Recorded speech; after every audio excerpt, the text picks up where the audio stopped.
What's up, everybody? For Alex Schneider, my name is Paul Epi, and together we are the 11th Inning Stretch. Alex, good to talk to you once again, and today we are going to focus on just a Cardinals podcast. You know, the past couple months, we've been doing sort of half and half with maybe 15, 20, 30 minutes of league news, and then however much we can think of this Cardinal news and Cardinals analysis.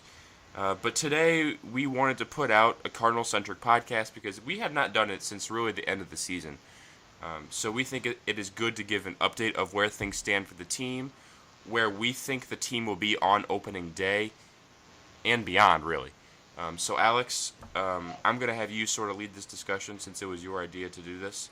I want to talk about the bullpen, but we will get there. I will let you kick off the first topic. Yeah, I'm just going to basically explain kind of what the team looks like, what it's going to look like opening day, most likely. Obviously, things are due to change, given the fact that the winter is not over quite yet. Pitchers and catchers do report, isn't it like a month? I think it's February 14th, I thought. 14th or 15th? Yeah, something like that. Yeah, so it's like a month away. Basically, what I just want to run down is by position, kind of who you're going to see play there probably opening day. The projected opening day lineup, the projected opening day defensive, where they're going to be defensive alignment. I'm not going to go into a lineup because if you pay attention to anything Cardinals, you either have one where it could be a bunch of things, or the second one is you basically know what you're getting in your lineup, and where people are going to hit, and that's the problem with Matheny in that is that he doesn't have a consistent lineup every day. We've seen that the past couple of seasons. He never goes with that one lineup day in and day out. He is apt to move people around. And whether you like that or whether you don't like that, that's just sort of the fact. So it is really hard to base a lineup. But anyway, go ahead. Okay, so we'll just start off with the number one position with the pitcher. Pitcher, probably your opening day starter is going to be one of two people. It's either going to be Adam Wainwright, which is the most likely to start your opening day, or it's going to be Carlos Martinez. Going to be your opening day starters. So that's what you can expect on the mound. It's going to be one of those two. I would assume it's going to be Wainwright, just because Wainwright starts every opening day for the past few years now. So at the two position, you'll see number. This isn't a question, more of just a comment.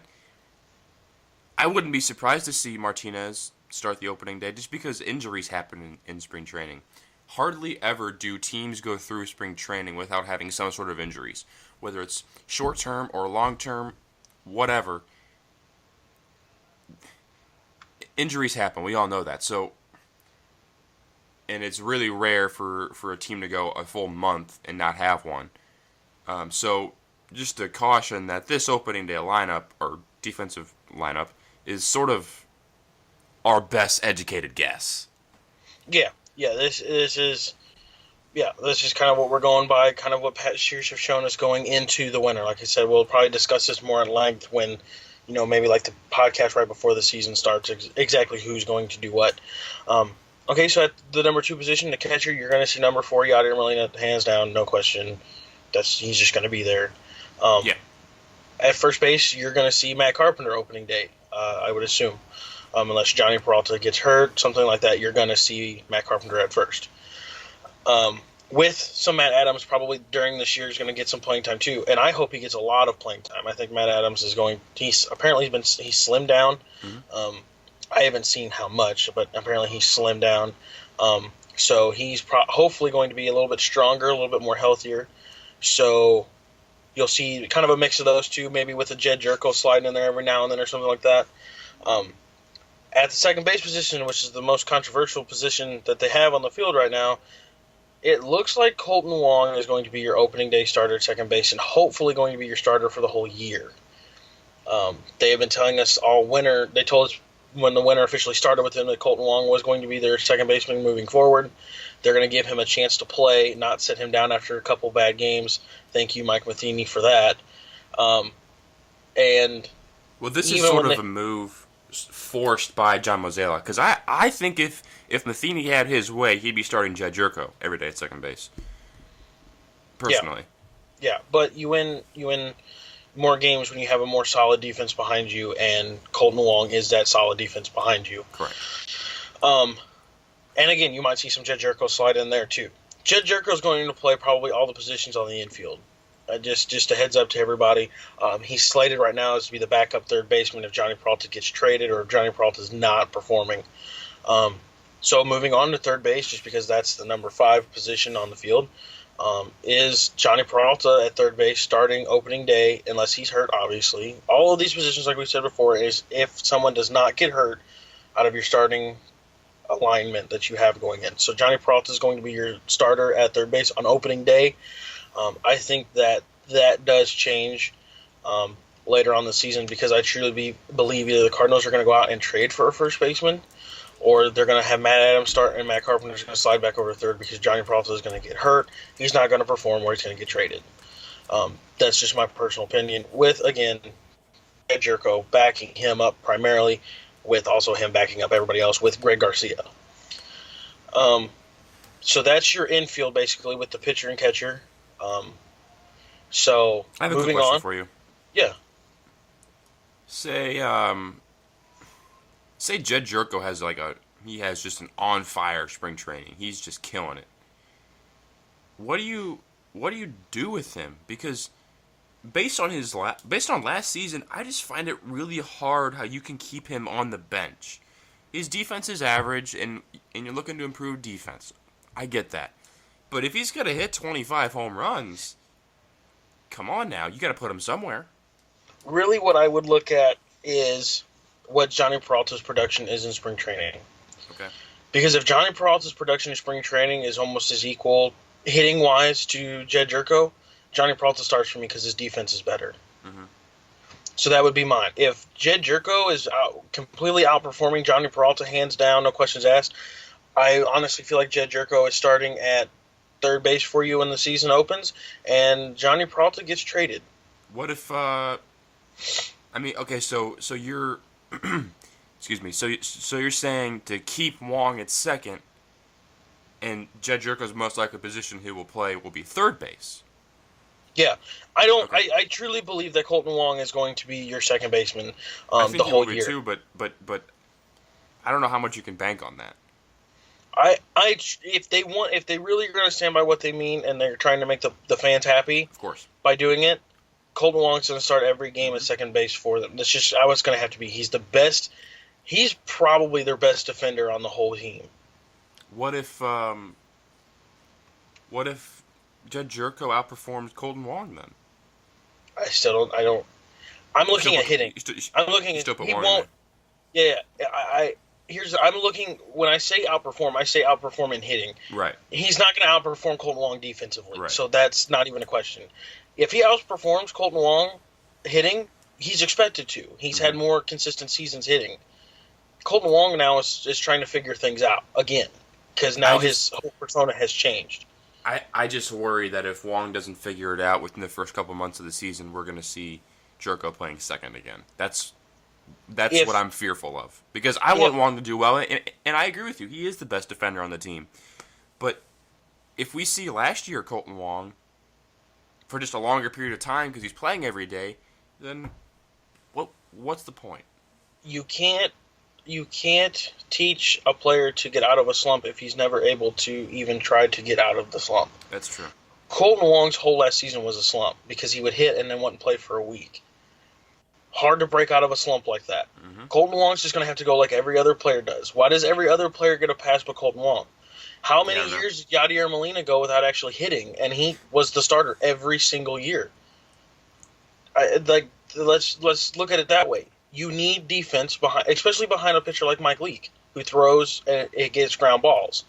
You need defense behind him, and your best defensive alignment at the moment is with Colton Wong at second and Johnny Peralta at third. Yeah.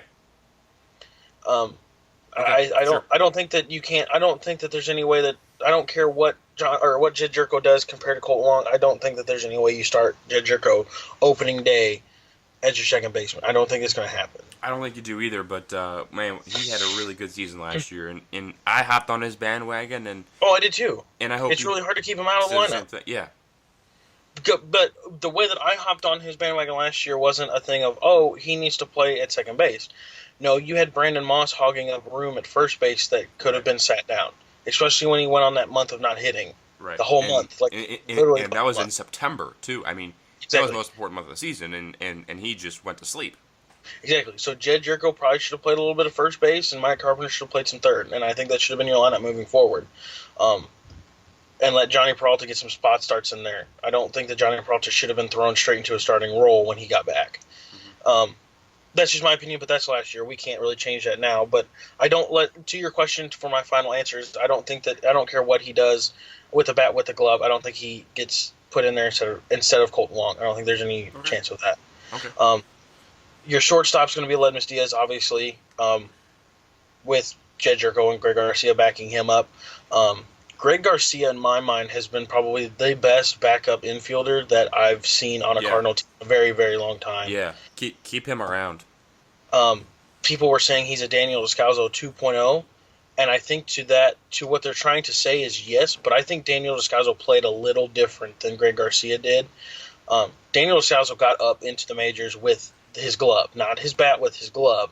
Greg Garcia can do both. So, yeah, I think Greg Garcia is a great backup, and they need to keep him because on most teams, he's a starting infielder. So, moving on to the outfield, this is going to be really short. Mm-hmm. This isn't any question here what's going on. You're going to have Grichuk in left, Dexter Fowler in center, and you're going to have Stephen Piscotty in right. That's basically what you're going to see all be the day. entire season. Yeah, you're going to see that every day, unless again one of them gets hurt. A thing came out that ranked like the top 10 at each position, and I think Stephen Piscotty got 8th on that list. And of all of baseball, he got the 8th best right fielder. So Wait, the 8th best player or the eighth best right fielder? 8th best right fielder. They ranked Okay. every position in the top 10. Okay. So like there was a top 10 for first, top 10 for second, stuff like that, and he got 8th. Okay. Um, I think that's actually a little low, but that's just me. I think they rank him that low because he still has some things to prove. Oh, absolutely. You're talking he's only been in the league one full year. And he's going to be a cleanup hitter next year unless the Cardinals trade or sign somebody else. Yeah. And that's one of those things that there's some question that he's better fit maybe in the 2-hole. Yeah. Or 3 even. Yeah. I don't know. Well, I guess we'll see what the starting lineup looks like. Also to the lineup thing real quick, because I want to put this in. I also think that the lineup should change and allow Colton Long to thrive, not in the 8 spot. Because if you think about it, I don't want him to move too far up. I have a couple of things. Move him to 7. Move him to the 7th place and let Grichuk hit 8th. Do something like that. Or whoever's not hitting well, let them hit 8th, whatever. Because if you want Colton Long to hit, it's really hard to hit out of an 8-hole because the pitcher's next. So they're not going to give you anything to hit unless it's a mistake. And you're playing in the major leagues. There's not a whole lot of mistakes. So you can do it that way, move him up maybe one spot, or bat the pitcher 8th and let Colton Long bat 9th. I know Mike Matheny may not do that. That's kind of the new age of thinking. But Colton Long being basically a second leadoff guy. Yeah, 2 leadoff hitters then. Yeah, Long and Fowler. Right. Exactly. It's a really, really good, smart idea. And I think it's warranted to at least a try. So, John Mozeliak, if you're watching this, which I don't know how you found this if you did, but I would give it some serious thought as to... He was kind of yeah. And it's just, you can't expect a guy to thrive if he struggles out of an 8-hole, and you keep putting him in an 8-hole. You can't... And the Cardinals, just as they're high on Wong, they're also really high on Grichuk. They think he's going to have a breakout season. And you can't bet him 8th. I mean, if he has the power that the Cardinals and John Mozeliak are expecting him to have, he's going to hit 20-plus home runs. So, and you can't bat him that low in the order, and there's just not enough spots. And that's the way it is, and that's the challenge of this. Here's an interesting thought for you. And to his credit, Colton Long actually pretty much deserves to bat in the 8-hole just from his performance. Right. He's batted in the 1-hole, the 2-hole, probably batted in the 5th hole, 6th hole, and he hasn't been able to play enough to perform in those spots. And his one big spot just got taken up because of Dexter Fowler came to town.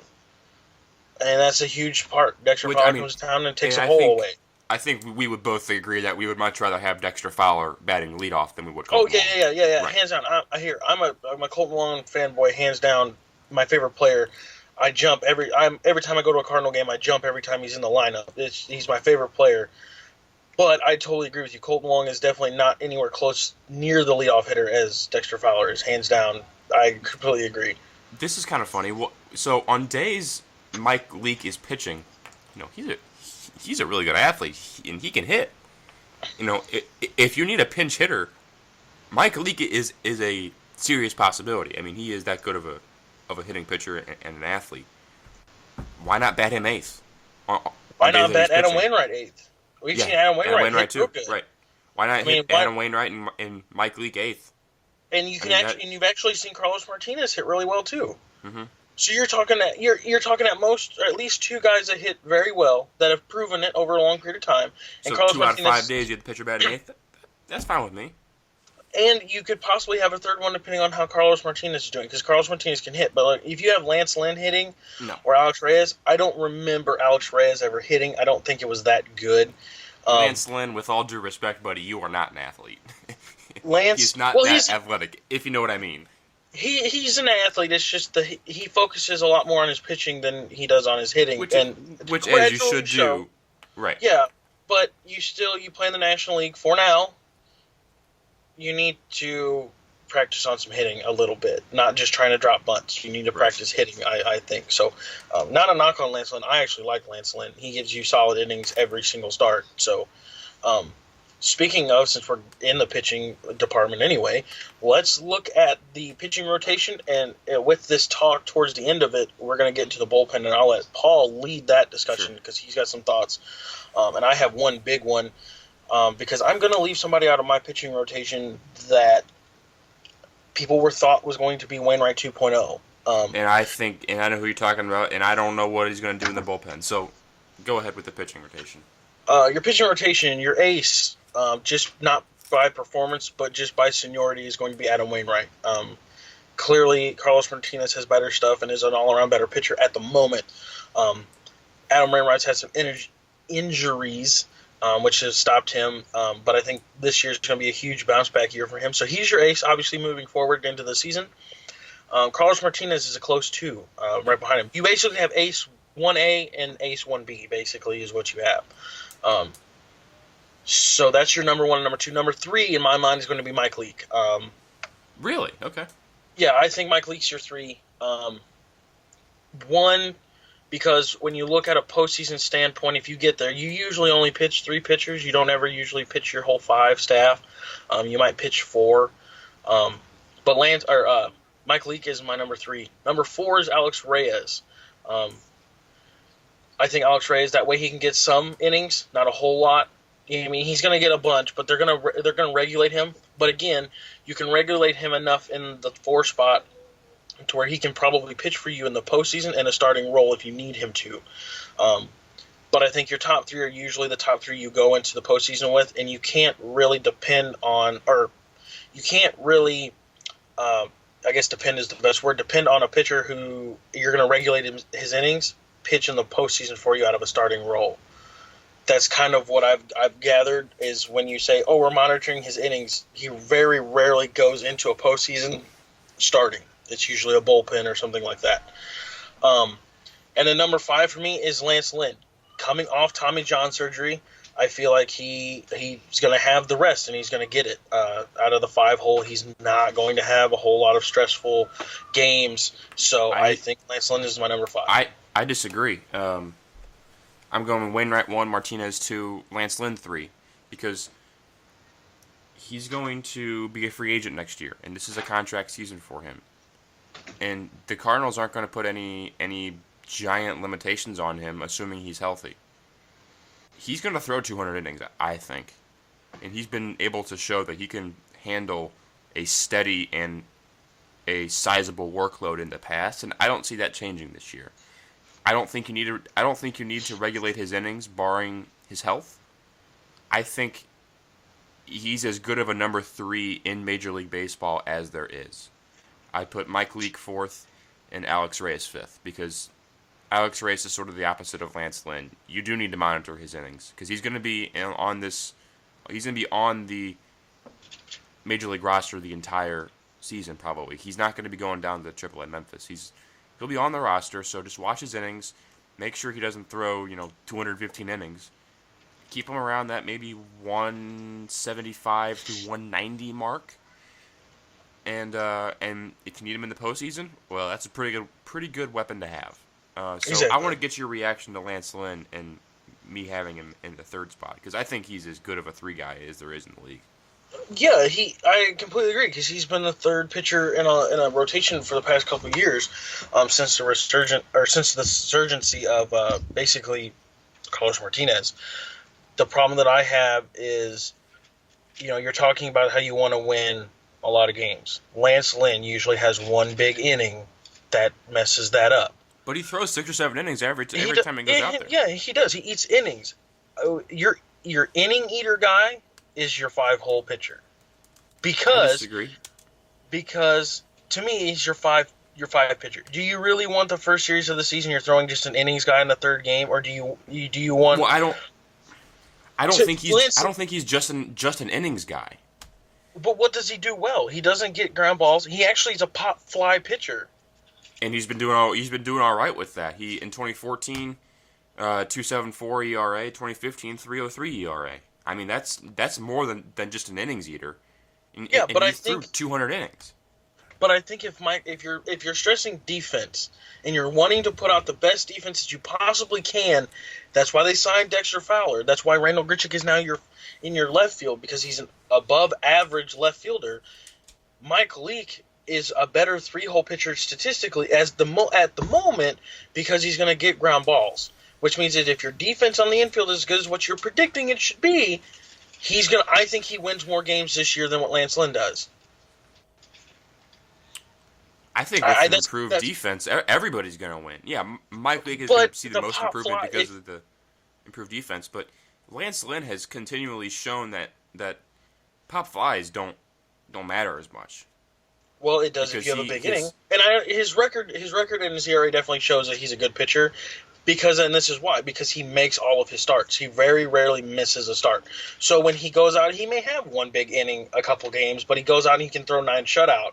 So I agree with you. I'm not disagreeing. Lance Lynn is a very, very good pitcher. But one, coming off an injury.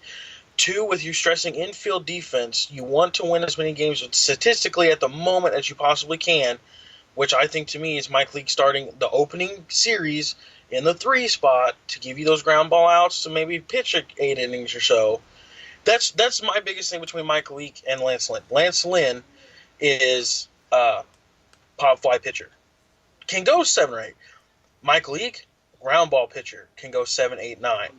I mean, they both can go as many innings as they please. I also just think Mike, Lance Lynn's raw stuff is much better than Mike Leake's.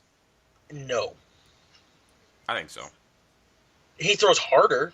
I think Lynn's fastball command is better, but that's just me. He throws hard. Well, yeah, because the fastball is not what Mike Leake relies on for Right. ground balls. Isn't he a sinker pitcher? Sinker Sinker ball. slider. Yeah. Yeah. So yeah, but movement wise, Mike Leake stuff is way nasty. I'll tell you what though, Lance Lynn's got that 2-seam fastball or cutter. I don't Right. remember because I haven't seen him pitch, and it's pretty nasty. That's pretty gross. They're both, by all means, they're both better pitchers, and I don't think either putting them in the 3 or in the 5 hole. I don't know where you put him in there. Either way, he's going to thrive. I completely agree. I just coming off an injury, being a pop fly pitcher already after an injury. Usually, after you have Tommy John surgery, you don't go back to throwing as hard as you once did. Right. So that's why I put him lower. He can go 4 in mine. 4 and 5 for me with Alex Reyes and Lance Lynn are pretty interchangeable for me. Okay. Um, like I said, I don't think you have 2 guys basically you're probably going to monitor innings, not so closely with Lance Lynn, but with those people, if you go into the postseason, you're usually not starting them in a playoff game, and if usually your 1, 2, and 3 pitcher are the ones that you start. In my opinion.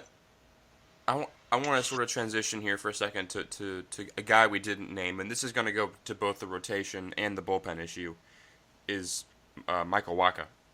I think, and this is just my quick thoughts on him, if he shows that he can pitch circa 2013, remember those playoffs in 2013 when he was just killing it? If he can pitch like that, I say go with a 6-man rotation, or sort of like a modified 5-6. So that way, you can watch innings for multiple people. Alex Reyes, Michael Wacha, because who knows what's going on with his elbow or shoulder or whatever is wrong with him, and even Lance Lynn if you need to. I'm not saying go with a 6 because if Michael Wacha isn't performing all that well, you have to go with 5, obviously. But sort of like it is with the lineup, and where do you put Grichuk and Wong? If Wacha's performing like he should and like the Cardinals expected to when they drafted him, and even 2013, there's not enough spots. So I think you sort of have to give everybody a smaller share of the pie. Have Wacha be like a 6th guy, and that way you can watch the innings for multiple people. I completely agree.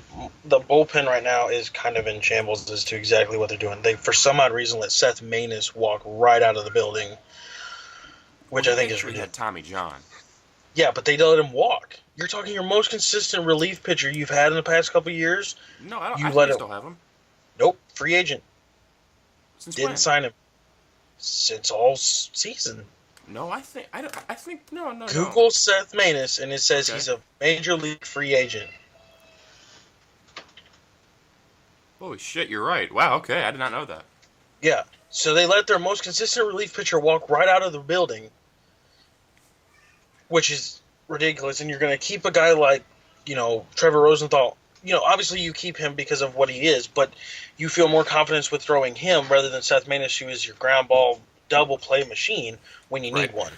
I understand the Tommy John surgery, but what's the difference between him coming back from Tommy John surgery and Lance Lynn coming back from Tommy John? There's completely nothing different. So I think that the Cardinals' bullpen's ideas are way, way backwards. There are more people that I can think of that I would rather walk out of the building than Seth Maness. Well, and not to mention that Zach Duke is also going to be out the entire season. So there are plenty of injury issues here. Exactly. And Michael Wacha, to your point, real quick, so I can make this and then we can move on. Michael Wacha, to me, is going to be in your bullpen. He's going to be your long relief guy. He's not going to get anything but spot starts for me this season. I don't trust Michael Wacha enough to give him a ball every 6th day if you go the 6th-man, or every 5th day if he does make the rotation. I don't feel confident. He's going to go out there, and every Cardinal fan around the world, unless you're a diehard Michael Wacha fan, is going to think that we're getting an L today. That's just basically what it's going to be. And I don't think that that's fair to a fan base that you're going to continue to keep on the winning attitude and let Michael Wacha pitch. I don't think that that's fair to them, and I don't think it's fair to the rest of the team, because I'll tell you what, they might be best buds, but there's difference. When you step in between the white lines and you know that there's a pitcher out there that usually loses, you're thinking a loss today. Rather than feeling, hey, we have a chance to win today, let's go play our hardest, you're going to feel like you have a loss and you're going to play lazy. That's what happens. So, yeah, it's on the players, but it's mostly on the Cardinals for letting Michael Wacha pitch in their rotation. Yeah, I am going to second your thoughts. I think he will be in the bullpen. I was just saying that if he performs the Cardinals sort of expected him to in the past, then might see a 6. But I don't think that's going to happen, personally. Oh, yeah. If he pitches like he did in 2013 with that nasty changeup, there's a chance that he's going to be in your rotation. The thing is he only has 2 pitches. He didn't perfect the cutter, so he's thrown that out. He has a fastball and a changeup, and that's it. You know what fastball and changeup guys do? Pitch from a bullpen. And get hammered occasionally. More than occasionally. I have a couple guys that I want to talk to you about, and then we'll be on our merry way. So just a quick rundown of the bullpen real quick is Sanguano is going to be your closer. No surprise there. Kevin Segrist will be your 8th inning man. Jonathan Broxton's going to be in there somewhere, which is sort of a tough pill to swallow. I'm not a huge fan of him. Matt Bowman, he had a really good season. He'll be in there somewhere. And then other than that, no one really knows, because you have guys. Well, Brett Cecil will be in there somewhere. But other than that, no one really knows, because of Trevor Rosenthal, Michael Wacha, and with the absence of Seth Maness, and Tyler Lyon's going to be on the DL to start the season. So, yeah, you have the 8th and 9th inning guys figured out, but my question to you, Alex, is what do you do with Trevor Rosenthal? Because there's been so much talk about him. Oh, he should start. Some people think he should start. Some people think he should be your 9th inning closer. Some people think he should be like your hybrid Andrew Miller type. And some people think he shouldn't even be on the team. I mean, What do you do with him? Um, to me, what you do is you let him in spring training pitch like he's going to be in the rotation, and then you throw him back into a reliever role. What that's going to do is it's going to stretch him out, and maybe you get a couple innings out of him. So maybe and you might get a couple innings out of him rather than just one. Because right now Sangwano is pitching at an unbelievable level for a closer. He's really really good, under the radar guy. I think the biggest problem that you face with Trevor Rosenthal is him himself not accepting his role in the bullpen. Every single year he throws a big bitch fit because he's not pitching in the rotation. And part of Every that is single because his year. agent is Scott Boras. Let's not gloss over that fact too. Yeah. He's not innocent in this either. Yeah, he consistently complains that he's not in a rotation, and he doesn't understand that he would be the worst rotation pitcher Like you said, that you could find. he has two pitches. It doesn't work like that when you're in rotation. Exactly. The thing is he could be. Let's say he's even a good pitcher, starting pitcher. Good for him. He's good. You got your dream. You're good. But why not be a great closer? Why not be an all-time great closer? Why do you need to throw, temper tantrums because you're not in a rotation? Why not just be that dependable guy where you throw every day as a closer? You don't. Do you really just want to throw every 5 days, or do you want to play every day? If it was me, I want to play every single day. Mm-hmm. Be a great reliever / closer. This could be a great bullpen, honestly. There are a lot of holes, but it could be really good too. What if you have Rosenthal 7, Segrist 8, and 09, and even the guy like Brett Cecil in there, he's very serviceable. He's not gonna light the world on fire, but he's really good. And even a guy like Matt Bowman, who had a fantastic 2016 season. This could be a very good bullpen if everyone performs up to par. Yeah, it could be. But, we were saying that last year. This could be a good team if everybody performed up to par, and nobody did. I don't see the harm in letting him pitch as a starter in spring training. I think his problem is himself. He needs to get his mind right and accept his role. Otherwise, he's gone. That's true. If you can't accept your role on a championship caliber team, you're gone. You'll play for somebody else. And I'll tell you right now, if you upset the Cardinals organization anyway, you will go to a team that's not contending. This is how it works. Right. Paul right now is having a little staticky issues. We go through this probably once an episode. So he's pretty much done talking for the rest of this video. I'm just going to wrap it up here. That's basically been our Cardinals podcast, the all Cardinals podcast. Not trying to get too depth into things. We will come up with more of these as the season goes on. Like I said, we're just trying to give you guys a look as to what the team looks like at the moment. Obviously, the pitching staff is pretty much still the same. Mike Matheny's your manager. John Mozeg's the GM. I don't actually know who the hitting coach is anymore. I think, isn't it Mabry still? It's probably Mabry. I don't know. We didn't really look at that. But other than that, we didn't give you any bench pieces or nothing like that too far in depth. But that's basically how the team's going to look opening day, depending on what happens with Trevor Rosenthal and Michael Wacha, where they're going to be. So thank you guys so much for watching this video. This is Sunday, January 15th. Like I said, pitchers and catchers report in literally under a month by 1 day. So hopefully that comes soon. I'm itching for some baseball. So thank you guys so much for tuning in. Enjoy the playoff football tomorrow or today, because I definitely will be. And I will talk to you guys later. Thank you from Paul Epi. My name is Alex Schneider for the Leamington Stretch. Thank you guys so much for tuning in, and see ya.